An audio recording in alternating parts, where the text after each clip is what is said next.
Meu tema de hoje é o resumo do Evangelho. Para encerrarmos a carta do apóstolo Paulo aos irmãos da Galácia, trazendo o resumo do Evangelho. Eu espero que Deus nos abençoe, nos agracie nessa noite, para que possamos refletir, aprender, ser alimentados, edificados por meio da sua palavra. Acompanhe-me no texto, verso 11 do capítulo 6. Diz assim o texto sagrado, a palavra do Senhor. Vede com que letras grandes vos escrevi de meu próprio punho. Todos os que querem ostentar-se na carne, esse vos constrange a vos circuncidades, somente para não serem perseguidos por causa da cruz de Cristo. Pois nem mesmo aqueles que se deixam circuncidar guardam a lei. Antes querem vos circuncidades para se gloriarem na vossa carne. Mas longe de mim esteja gloriar-me, senão na cruz do nosso Senhor Jesus Cristo, pelo qual o mundo está crucificado para mim, e eu para o mundo.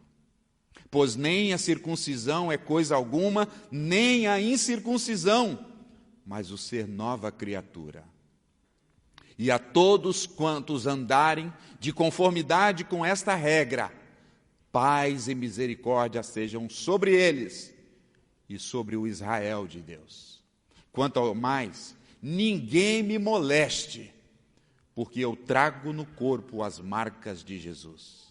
A graça de nosso Senhor Jesus Cristo seja com vocês, irmãos, e com o vosso espírito. Amém.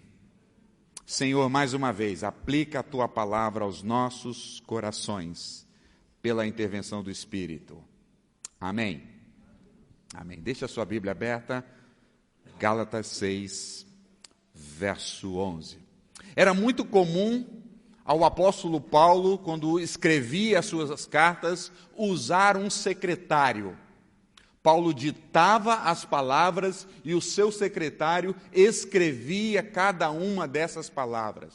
No final, o apóstolo Paulo, então, assinava as cartas para mostrar a sua autenticidade, para não facilitar qualquer adulteração na mensagem que ele recebera do Senhor. Paulo usou em vários expedientes a utilidade de um secretário. Mas aqui o apóstolo Paulo parece-nos que ele toma a pena das mãos do seu secretário, do seu escrevente, e ele mesmo vai escrever essas últimas palavras. O texto diz, verso 11, vede com que letras grandes vos escrevi de meu próprio punho. Os teólogos pensam de duas maneiras aqui. Alguns vão pela linha achando que Paulo, ao dizer que escreve em letras grandes, é por causa da enfermidade que Paulo tinha, provavelmente nos olhos. Muitos teólogos vão afirmar que Paulo tinha essa enfermidade, então, pela sua dificuldade em escrever, ele escreve em letras grandes, pela sua própria dificuldade em ver. Há uma outra linha de teólogos que vão dizer que não é por causa disso. É possível que Paulo tinha, como ele escreveu mesmo em outras cartas, problema nas vistas, mas não era por causa disso que ele escreve em letras grandes. John Stott, por exemplo, vai dizer que Paulo, ao escrever ou citar que está escrevendo em letras grandes, é que ele quer destacar, ele quer ressaltar as últimas palavras. Lembre, ele está escrevendo para a sua igreja, para o seu povo. Gente que ele diz que eu sofro como dores de parto para Cristo ser forjado na sua vida. Paulo tinha esse coração pastoral, e ele está vendo o seu rebanho, as suas igrejas, que lhe custou suor, perseguição, sendo contaminada pelos malditos judaizantes.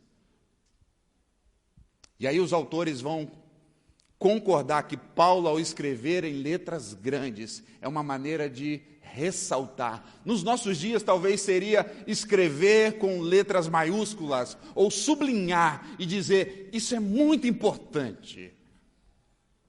Quando você está meio bravo naquele e-mail e quer responder de uma maneira meio grosseira, o que você responde? Caixa alta. Não. É um destaque. Eu prefiro ficar com as duas posições.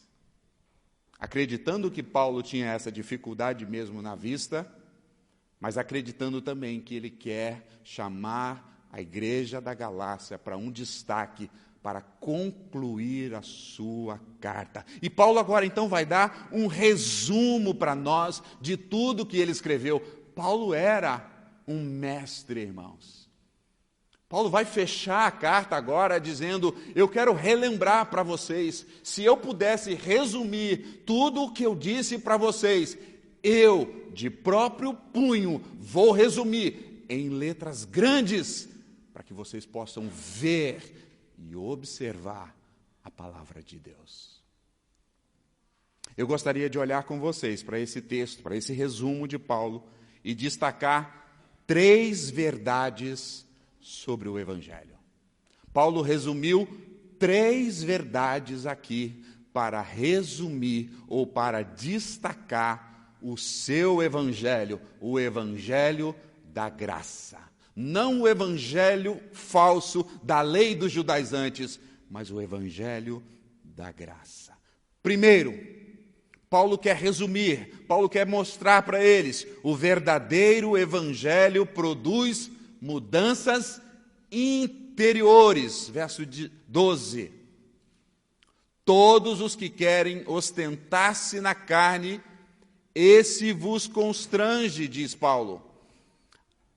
A versão NVI traduziu essas palavras do verso 12 de maneira mais aproximada com a grande ideia do texto.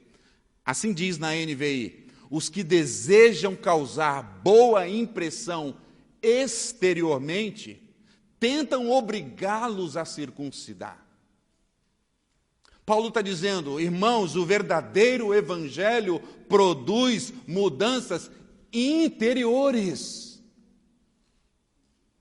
O Evangelho muda de dentro para fora. O Evangelho não é uma performance exterior. A transformação que o Evangelho faz não é que todo mundo agora anda com roupa de crente, fala linguajar de crente, se reúne com crente. O que Paulo está dizendo é que o verdadeiro Evangelho, ele toca mais o profundo da alma, ele toca o coração daqueles que o recebem. Qual era a mensagem dos judaizantes? O que os judaizantes estavam pregando? Permita-me lembrar a vocês que os judaizantes não negavam a obra de Jesus.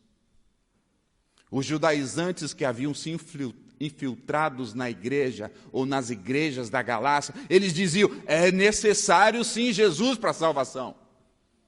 Eles não negavam a crucificação de Jesus, mas eles diziam que a crucificação de Jesus, a pessoa de Jesus, não era suficiente para completar a obra da salvação. Eles precisavam guardar a lei.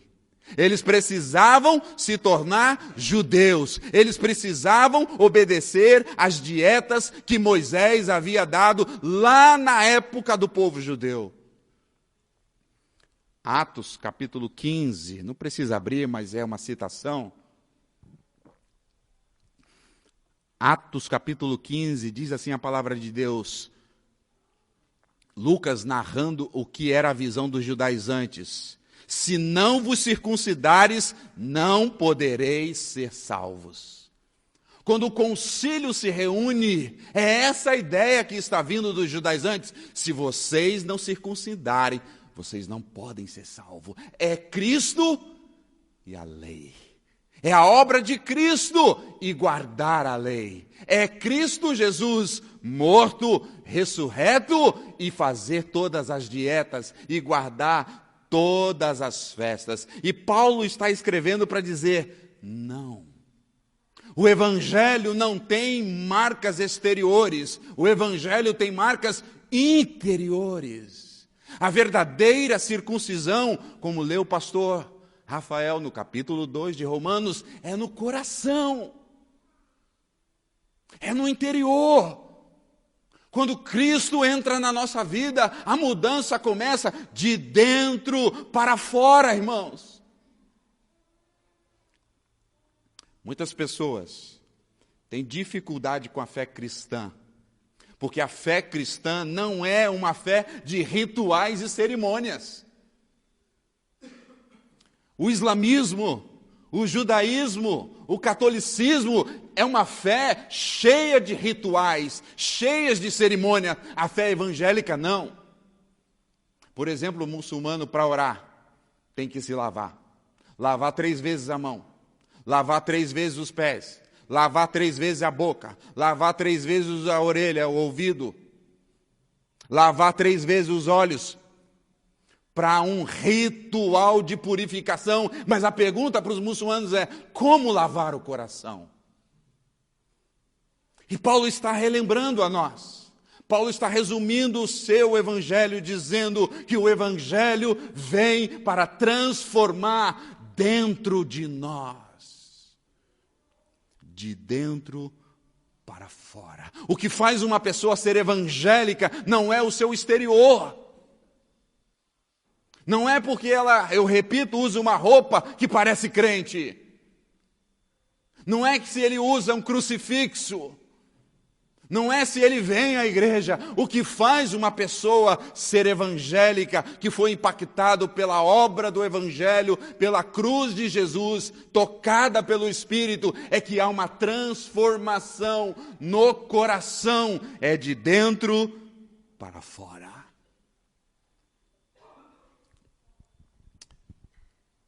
Você se lembra quando Samuel, lá no seu próprio livro, no capítulo 16, versos 6 e 7, ele sai para ungir o rei. E quando ele chega na casa e ele vai ungir o rei, deixa eu ler para os irmãos, ouça com atenção, 1 Samuel 16, 6 e 7. Sucedeu que entrando eles, viu Eliabe e disse consigo, Samuel dizendo: certamente está perante o Senhor o seu ungido. Porém o Senhor, Jeová, disse a Samuel: não atentes para a sua aparência, nem para a sua altura, porque eu o rejeitei. Porque o Senhor não vê como vê o homem vê o exterior, mas o Senhor vê o coração. O evangelho produz mudanças dentro. Não marca de cortar. Não cortar, não marcar, não é uma tatuagem que me marca como cristão, não é um corte que me marca como cristão, não é cortar o meu prepúcio, mas é Deus transformar o meu coração maldoso, o meu coração pecaminoso, para que possa agora andar nas suas verdades. O povo de Israel caiu nesse pecado, irmãos, e nós também podemos cair. A igreja da Galácia caiu neste pecado, e nós precisamos estar atentos para não cairmos, para não vivermos um evangelho de exterior, um evangelho de aparência, um evangelho de estereotipo. Não, o evangelho transforma aqui dentro. O Senhor disse para o seu povo, Israel: esse povo me louva com seus lábios, mas o seu coração está longe de mim. Será que você não tem vivido um evangelho de aparências? Será que você não tem vivido uma vida cristã de encenação? Será que você não tem dado muita atenção e preocupação para passar que você é um tipo de crente, mas nada mudou dentro, ainda o seu coração é mau, ainda a sua mente está contaminada, ainda há as coisas lá dentro que não foram transformadas, e nessa noite o Senhor nos chama a relembrar que o Evangelho transforma de dentro para fora. Paulo quer relembrar a igreja da Galácia. O Evangelho transforma dentro. Mas o apóstolo Paulo segue dando-nos esse resumo, dando-nos detalhes finais sobre toda a sua carta que ele escrevera para os irmãos da Galácia. E Paulo então relembra o segundo ensino aqui, o segundo resumo sobre o Evangelho, que está no verso 14. O verdadeiro Evangelho nos exorta a morrer para o mundo. Em primeiro lugar, o Evangelho produz mudanças interior, mas em segundo lugar, o verdadeiro Evangelho nos exorta a morrer para o mundo. Veja o verso 14. Mas longe esteja de mim gloriar-me, senão na cruz do nosso Senhor Jesus Cristo, pelo qual, presta atenção, o mundo está crucificado para mim, e eu estou crucificado para o mundo. Paulo está dizendo que quando o Evangelho penetra na nossa vida, nós morremos para o mundo. Paulo usa a palavra cruz e crucificação em um mesmo versículo. Atenção a isso. Longe de mim gloriar-me, senão na cruz, porque o mundo está crucificado para mim.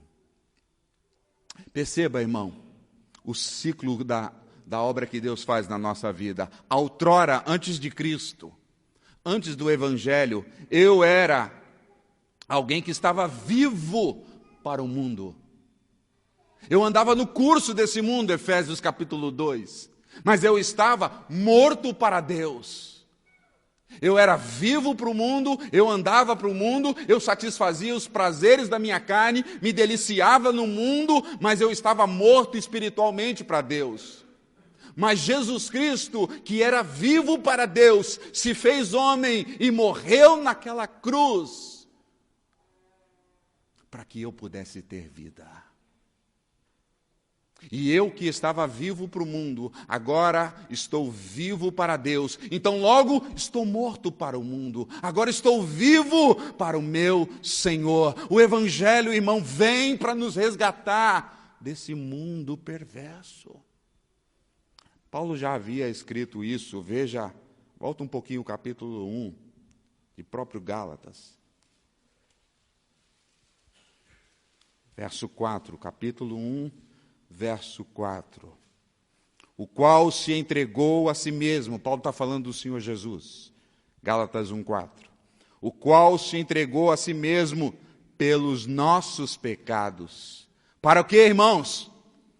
Para nos desarraigar, para nos libertar deste mundo perverso.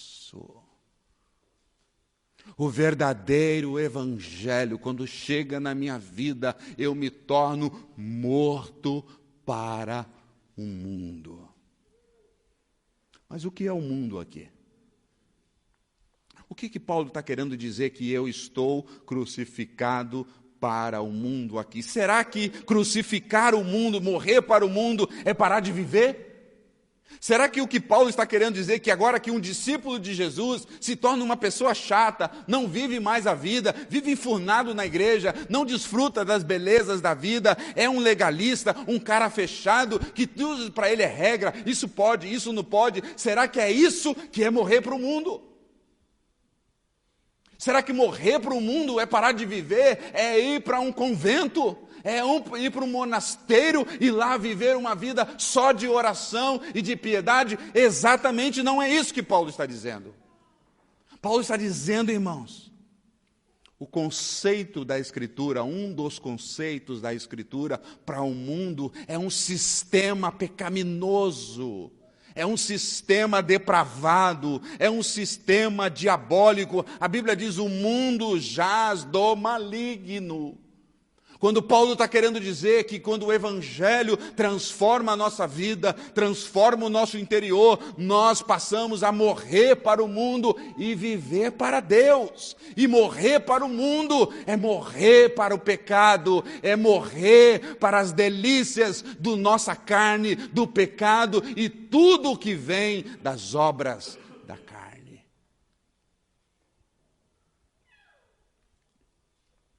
Paulo está dizendo, eu estou crucificado para o mundo, eu estou morto para o mundo, pois eu vivo para Deus. Eu vivo para o louvor e para a glória de Deus. Ele diz ainda no capítulo 4 da mesma carta, verso 3.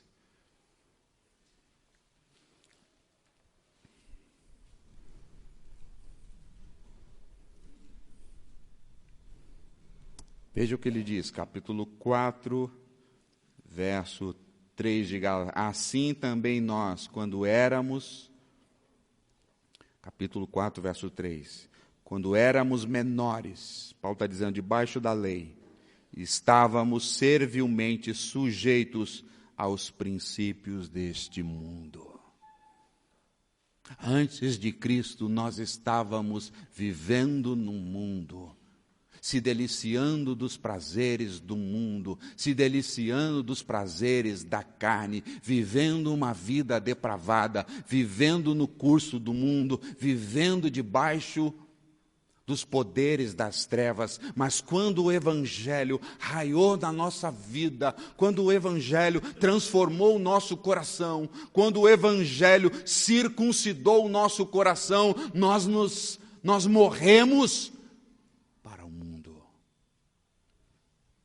Nós morremos para as coisas do mundo. Paulo escreveu na sua segunda carta aos Coríntios, capítulo 5, verso 14 e 15, dizendo, o amor de Cristo nos constrange. Ele morreu por nós.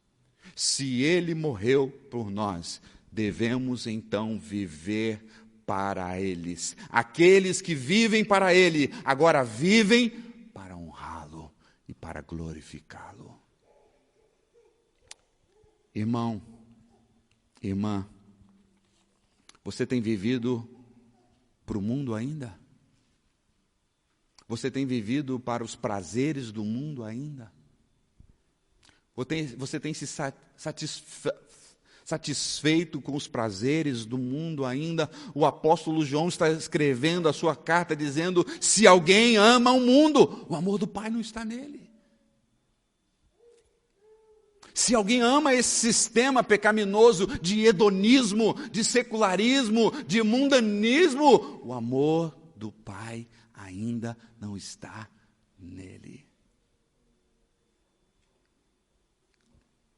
O Evangelho nos faz vivo para com Deus e nos faz morto para com os prazeres e os pecados do mundo. Talvez você que entrou aqui essa noite tem se declarado evangélico, mas talvez você está vivendo uma fé exterior. E como você pode saber se está vivendo uma fé exterior?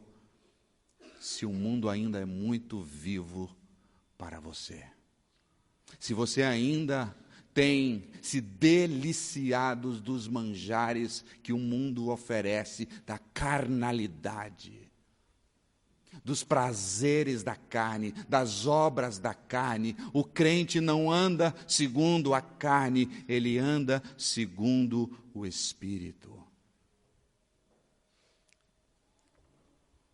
Paulo está escrevendo o capítulo 6, verso 14. Eu não posso me gloriar, a não ser na cruz de Cristo. Porque o mundo está crucificado para mim, e eu para ele. Tim Keller, quando comentou sobre esta carta, ele disse que morrer para o mundo não é aproveitar daquilo que o mundo tem para nos oferecer, mas é se deliciar em Deus e desfrutar daquilo que Deus colocou no mundo, mas não do pecado.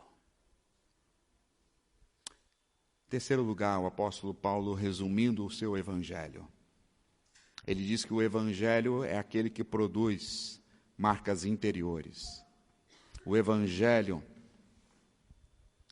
faz com que morramos para o mundo para vivermos para Deus. Mas o verso 16, o apóstolo Paulo diz que o verdadeiro evangelho nos chama a andar debaixo de uma régua, de uma lei. Veja o texto comigo, verso 16. E a todos quantos andam ou andarem de conformidade com esta regra, paz e misericórdia sejam sobre eles. Quando nós começamos essa série, nós orientamos aos irmãos que os cristãos cometem um erro fundamental e grave. E que erro é esse, pastor? O erro que os cristãos cometem é achar que o evangelho é apenas a mensagem de Deus que nos salva.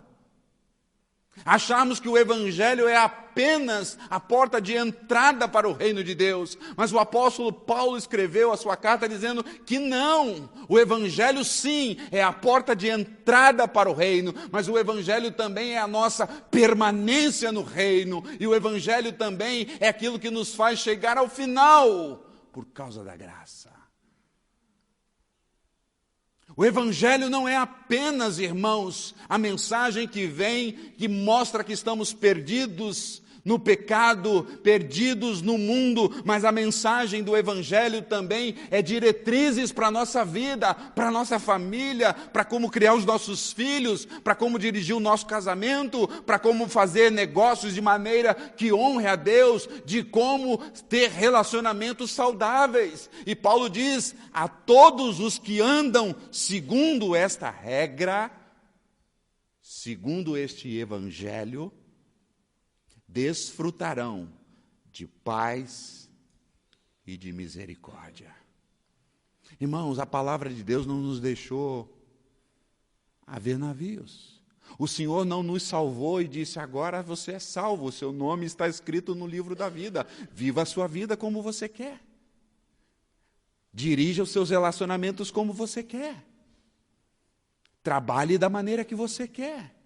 Case com quem você quer. Não! O evangelho, além de nos salvar, ele nos dá uma regra, ele nos dá uma linha, ele nos dá um norte, ele nos dá uma doutrina, ele nos dá uma verdade que nós devemos trilhar sobre todas as áreas da nossa vida. Quão terrível seria se cada um de nós estivesse à mercê dos seus próprios instintos.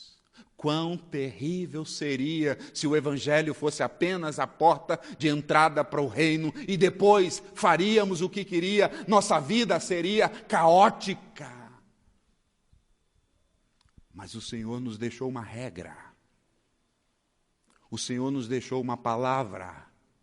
O Senhor nos deixou a sua santa palavra. A palavra que o apóstolo Paulo usa aqui para regra é cânon. É uma vara de medir, é um padrão de Deus para nós. Irmãos, nós não estamos debaixo do padrão do mundo. Nós temos uma régua, nós temos um padrão, nós temos um modelo, nós temos uma orientação. A vida do crente, daquele que foi transformado pelo Evangelho, deve andar em conformidade com essa regra.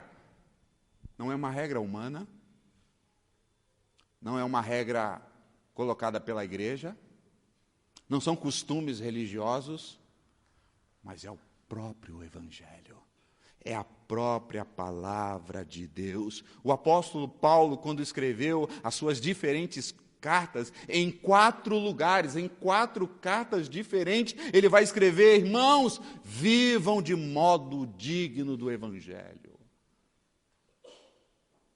O Evangelho vem para abrir os meus olhos,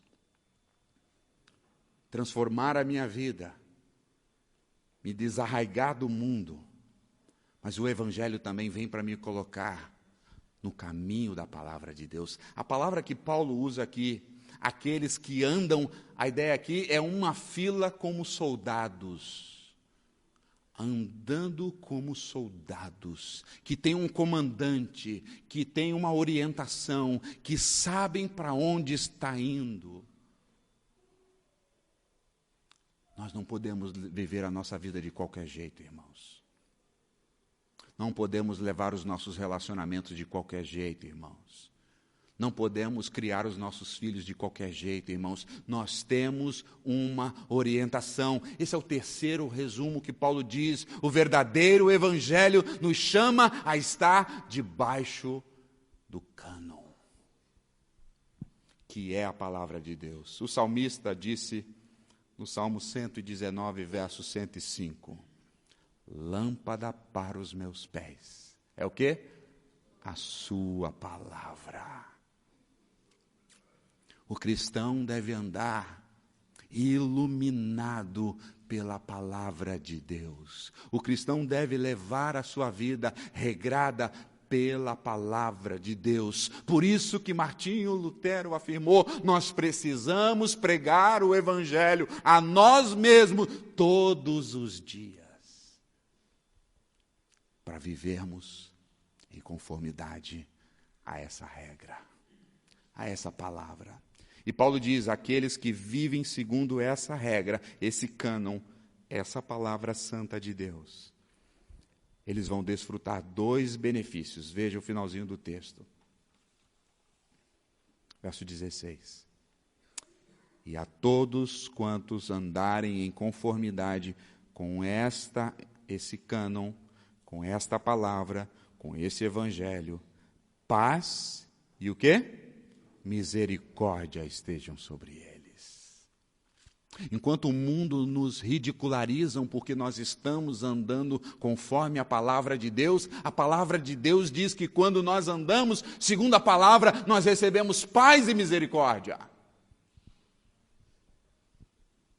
A palavra paz aqui é um estado de tranquilidade, de uma calmaria. Jesus mesmo diz, eu deixo a vocês a minha paz.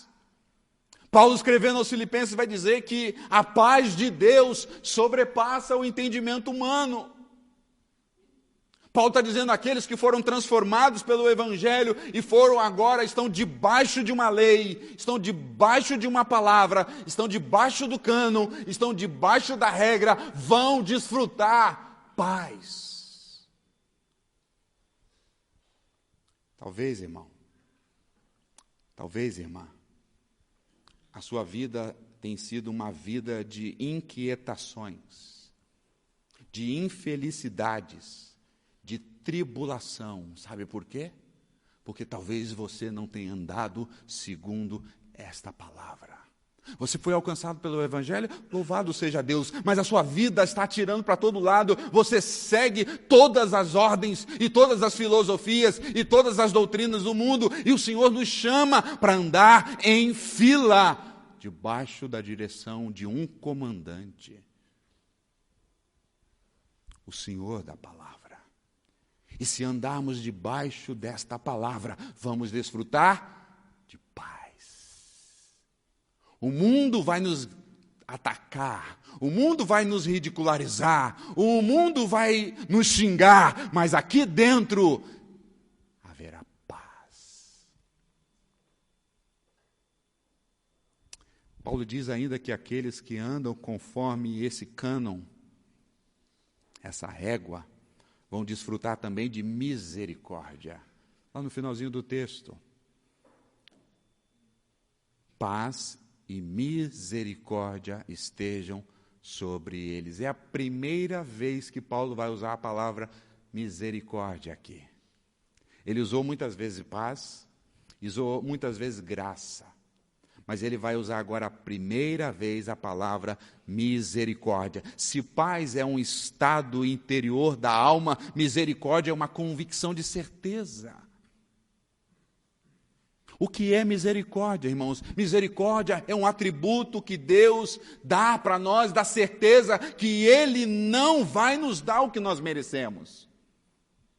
Enquanto na graça nós recebemos o que não merecemos, A misericórdia é Deus não nos dar o que nós merecíamos. Nós merecíamos a perdição, nós merecíamos o inferno, nós merecíamos a condenação, nós merecíamos estar separados de Deus, mas por causa de Cristo, por causa da obra de Cristo, por causa do Evangelho, nós temos a certeza que Deus não nos dará o que merecíamos. Por causa do Evangelho. Quando nós estamos andando debaixo desse cânon, debaixo dessa regra, debaixo desta palavra, nós desfrutamos da certeza que Deus nos aceitou. Que Deus nos recebeu por causa de Cristo Jesus. Os judaizantes pregavam que se guardassem a lei, eles seriam aceitos por Deus. E aqui então eu preciso guardar a lei, guardar essa regra, andar nessa regra para ser aceito por Deus? Não. Andar na regra aqui é a minha resposta a esse Deus que me aceitou.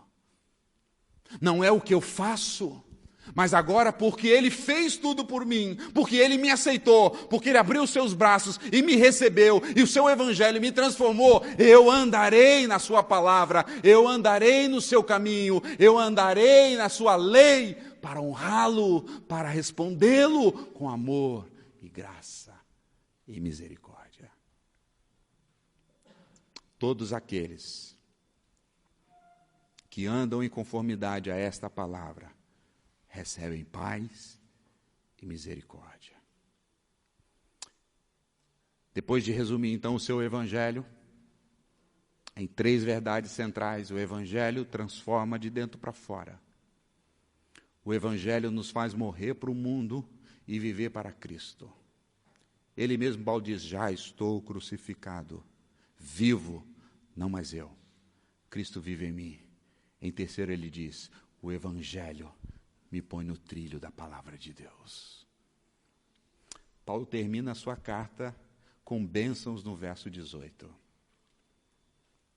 A graça do nosso Senhor Jesus Cristo seja com vocês, meus irmãos, e com o vosso espírito. Amém. Paulo começa a sua carta dizendo o quê? Graça e paz. Paulo passa por toda a sua carta dizendo, é o Evangelho da graça, não é pela lei. Nós somos aceitos diante de Deus pela graça, não é pelas obras da lei, não é por uma circuncisão, não é porque nós nos tornamos judeu, a incircuncisão não é nada, o que vale para diante de Deus é ser nova criatura. E Paulo termina falando da graça. Gálatas é o Evangelho da graça. E ele diz que a graça do nosso Senhor esteja com vocês. Os judaizantes estavam ali para oprimir essa mensagem da graça.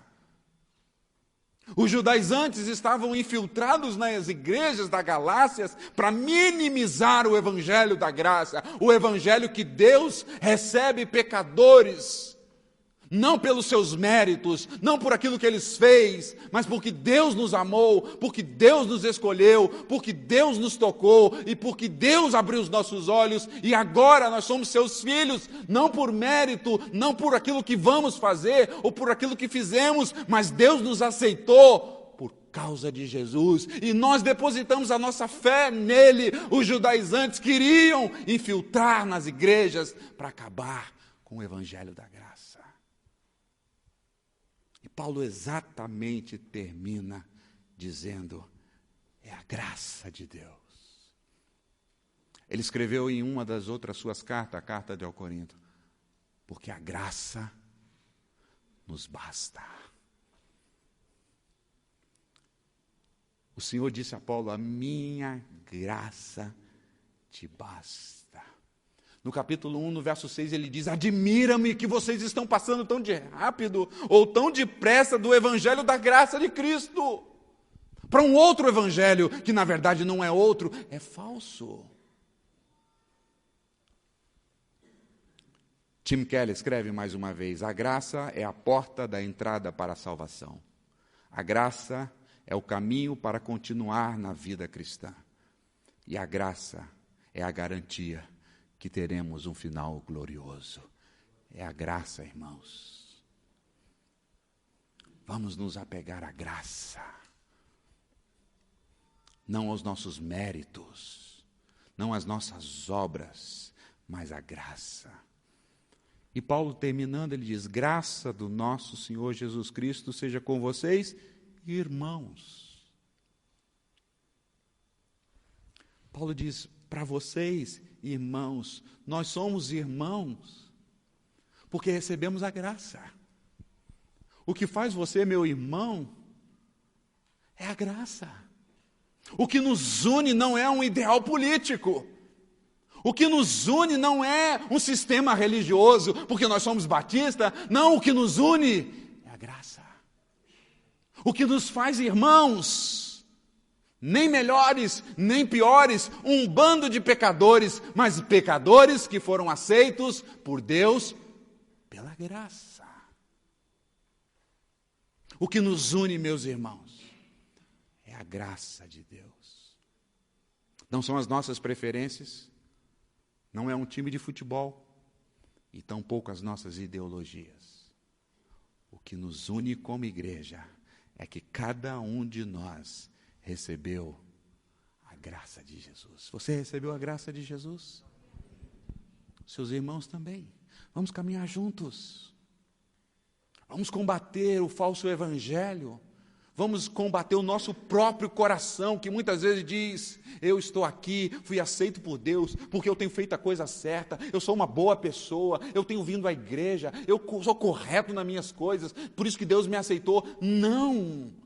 A mensagem de Gálatas foi exatamente não. Deus nos aceitou por causa de Cristo, por causa da graça. E o seu irmão, ainda tropeçando, ainda fraquejando, ainda caindo muitas vezes, é a graça de Deus que sustenta a vida dele e a sua, meu irmão.